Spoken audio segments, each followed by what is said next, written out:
Assalamualaikum warahmatullahi wabarakatuh. Perkenalkan, nama saya Abdullah Hijrat dengan NIM 2892150 Saya dari Fakultas Ekonomi dan Bisnis, Prodi Manajemen.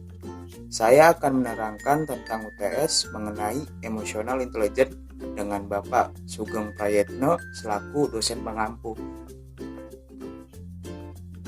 Pengertian emosional intelijensi. Kecerdasan emosional pertama kali dilontarkan pada tahun 1990 oleh psikolog Peter Salovey dari Harvard University dan John Mayer dari University of New Hampshire untuk menerangkan kualitas-kualitas emosional yang tampaknya penting bagi keberhasilan.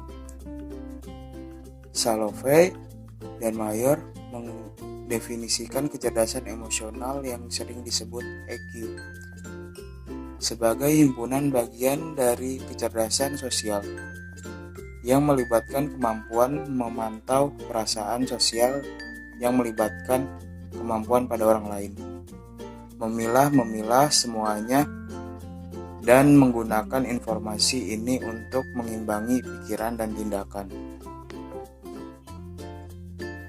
Pengertian kecerdasan intelektual atau EQ. Otak manusia memiliki lapisan terluar yang disebut neokorteks.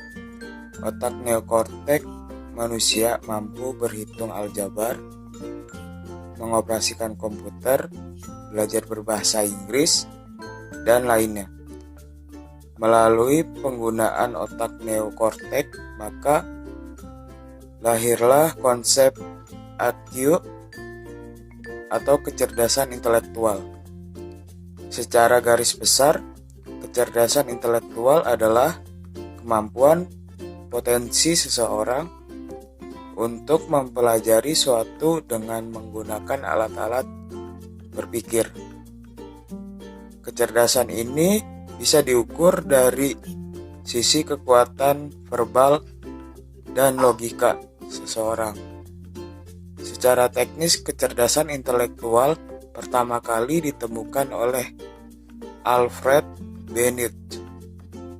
Menurut pendapat lain bahwa kecerdasan intelektual atau intelligent quotient atau IQ merupakan kecerdasan dasar yang berhubungan dengan proses kognitif, pembelajaran, atau kecerdasan intelektual, cenderung menggunakan kemampuan matematis logis bahasa.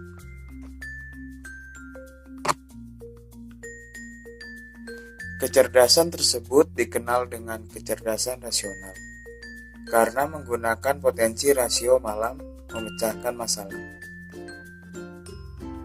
Penilaian kecerdasan dapat dilakukan melalui tes atau uji daya ingat, daya nalar, penguasaan kosakata, ketetapan menghitung, dan mudah atau tidaknya dalam menganalisis data. Dengan ujian maka dapat dilihat tingkat kecerdasan intelektual seseorang. Kecerdasan intelektual atau EQ tidak dapat dijadikan ukuran dalam menentukan kesuksesan seseorang dalam hidup bermasyarakat. Banyak orang yang memiliki EQ biasa, namun dia menjadi seseorang yang sukses. Begitu juga sebaliknya, banyak orang yang memiliki EQ tinggi namun kalah dalam persaingan pekerjaan. Ciri-ciri kecerdasan intelektual menurut Louis Thurston menyatakan bahwa intelijensi terdiri dari 7 kemampuan mental primer yang meliputi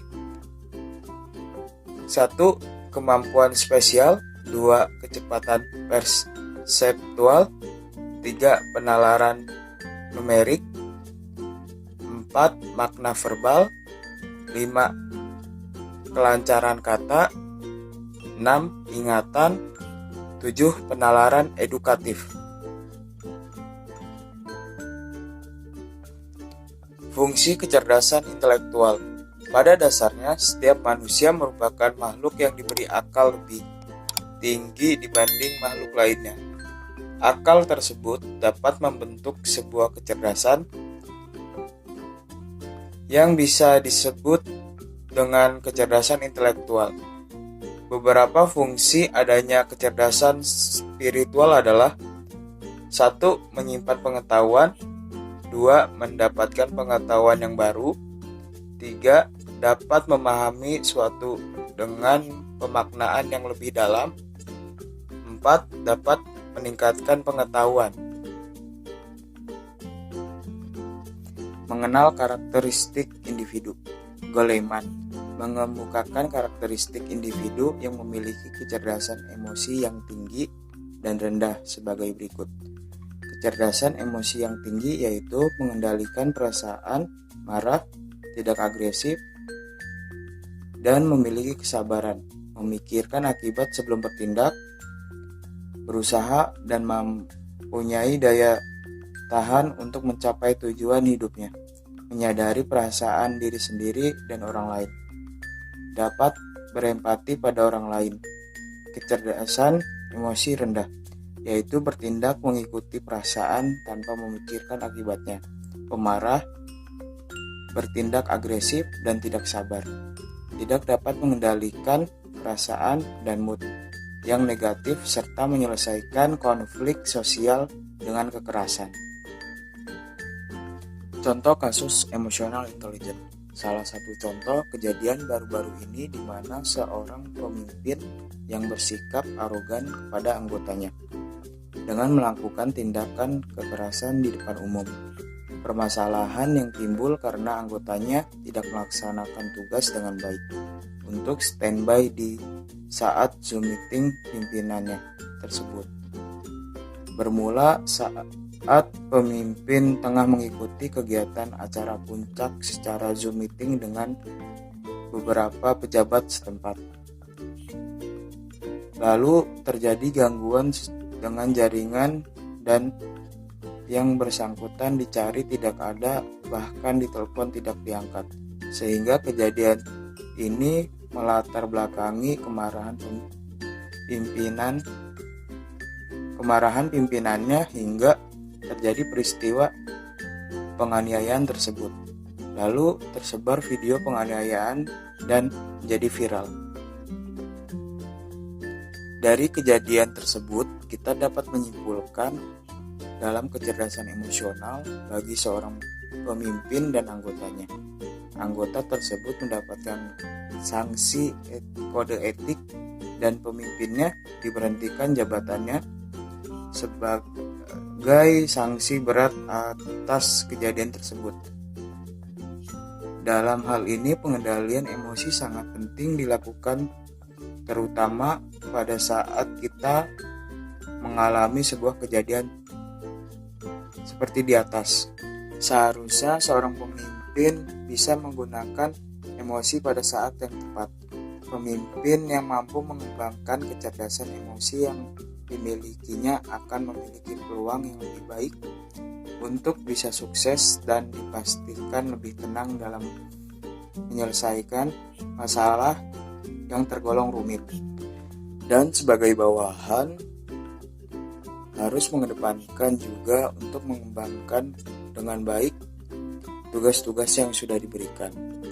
Kemampuan memotivasi diri, mampu memberikan semangat pada diri sendiri untuk melakukan sesuatu yang baik dan bermanfaat, punya harapan dan optimis yang tinggi sehingga memiliki semangat untuk melakukan sesuatu pekerjaan dengan baik.